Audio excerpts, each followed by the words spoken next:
Hello creatives, and welcome back to my channel. Today we're going to be illustrating Leo. I'm going to start with two spheres and I'm going to pathfind them together using Unite.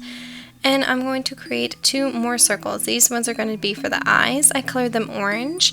As you can see, I chose all of my swatches in the swatches panel already because Leos are really vibrant. They like a lot of bright, warm colors like red, yellow, orange. I just pathfinded some circles together and some ovals to create the nose shape. You can use the pen tool to create this, and it's however works best for you. And then I duplicated that by pressing Control C, Control F, and then set it behind the original shape. And I'm just tweaking it using the direct selection tool. I didn't like the previous nose I created, so I just duplicated the black shape to create the front of the nose and made it pink. I'm just tweaking it using the white direct selection tool. So now that I got those into place, I'm going to fix the shape of the face by just moving some points around, giving him more of a lower jaw rather than just a rounded circle down there. Messing with all the handles, bringing everything down, and then I'm working on the color of the head. I chose my colors and did a shape-to-shape blend. I just took a shape, duplicated it, and blended them together using the blend option. And then I did the same process with pathfinding circles together to make that eye shape there. I created the black part of the eye, just duplicating circles. And with the I guess you would call them eyebrows. I just duplicated that shape behind the eye and tweaked it using the direct selection tool. Duplicating that shape again, I created some, I guess you would call it some shadow or some eyeliner for this lovely lion. And I duplicated that shape again and made it smaller and just put it on top, just so there's some highlight there so the eyes look very vibrant, and that way it makes them pop a lot. So I duplicated that because he has two eyes. And now I'm going to be making some of the features for the nose. As you saw, I just pathfinded some ovals, and then I'm duplicating that shape and creating the runway, if you will, for the nose. Doing that same process again, I will be creating the symbol for Leo. And the symbol kind of looks like an N, sort of. So I have to tweak this using the white direct selection tool and some of the pen tool. And then I just took that and put it in place right in the center. It's going to be slightly hidden. Next, let's take a square and just minus some points from that square to create a triangle for his mouth.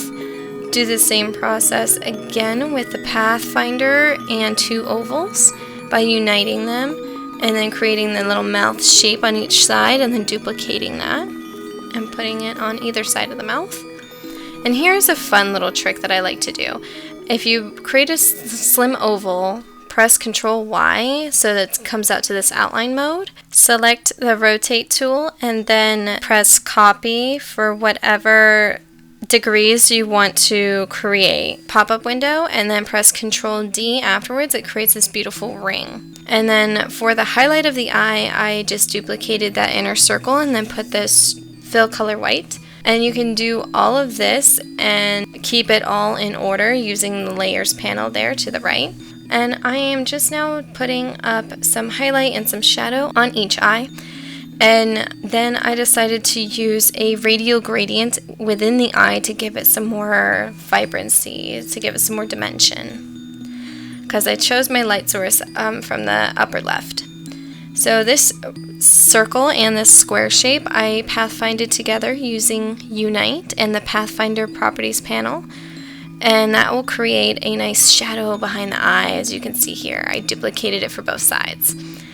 I'm just pulling some little minor details just to give his face a lot of dimension. And again, using rectangles to create more dimension, and I'm duplicating a lot of shapes, especially those eyebrows. I'll be duplicating those a lot, tweaking them with the pen tool and the white direct selection tool. and repeating that process over and over, changing the colors here and there depending on what I think contrasts well. I realize he's kind of looking like V for Vendetta, but I kind of like that because he's a really intense lion. I am using that Pathfinder Unite Shape tool to create this cute little like gemstone oval for the center of his head. And then I decided to make him kind of like a mask or helmet, if you will, to just frame his face really well. As you saw, I used the Pathfinder and ovals and a circle, again using the same process.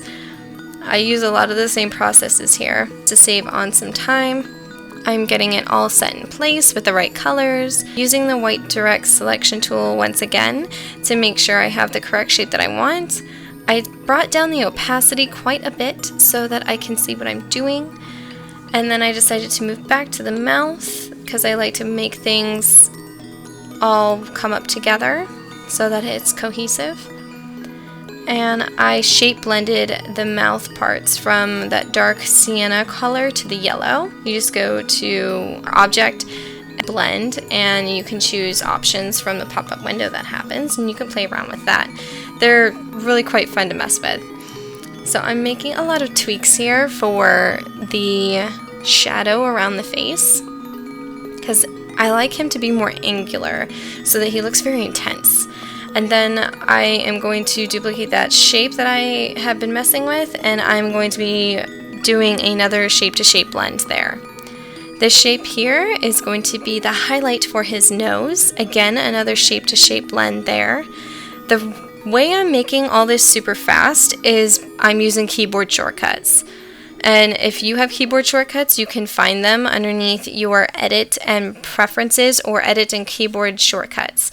You can find it in either space from the drop-down menus up at the top. You can set your own, and I have set my own.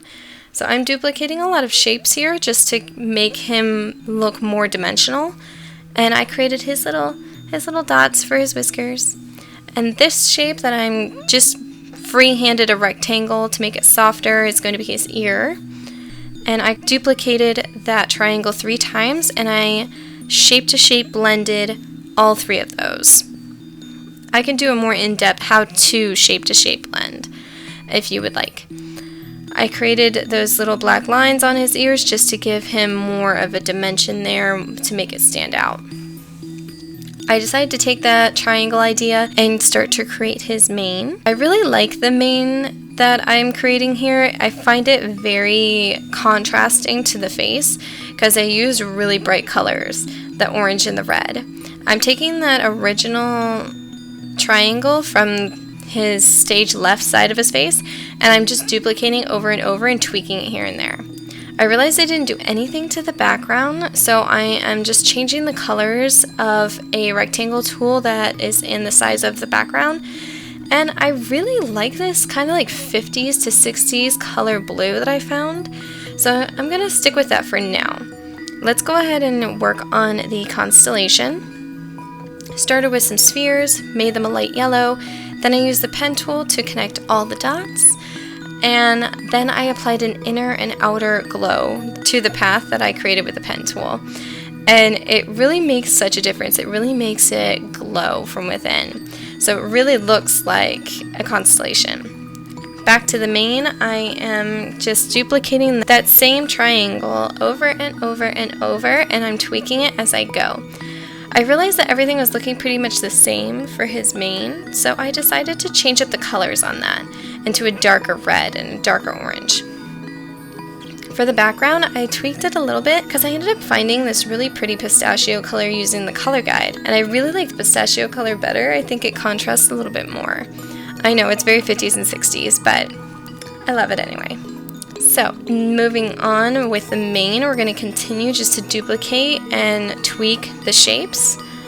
And moving forward here, just jumping ahead, I am duplicating now those triangles for the top of the head. And then I'm going to do a little something different, because everything is looking really same. So I figured let's change up some of the colors here. For the last layer of the mane, I wanted it to be like that burnt sienna color for the outer layer, because it would contrast really nicely, but it would still all go together because they're all still within the same color family.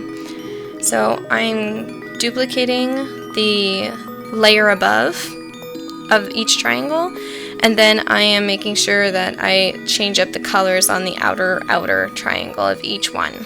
The only reason I was able to do this so quickly is because I had my colors chosen already, as I mentioned, and I had all the triangles grouped together, so that way it made it a lot easier.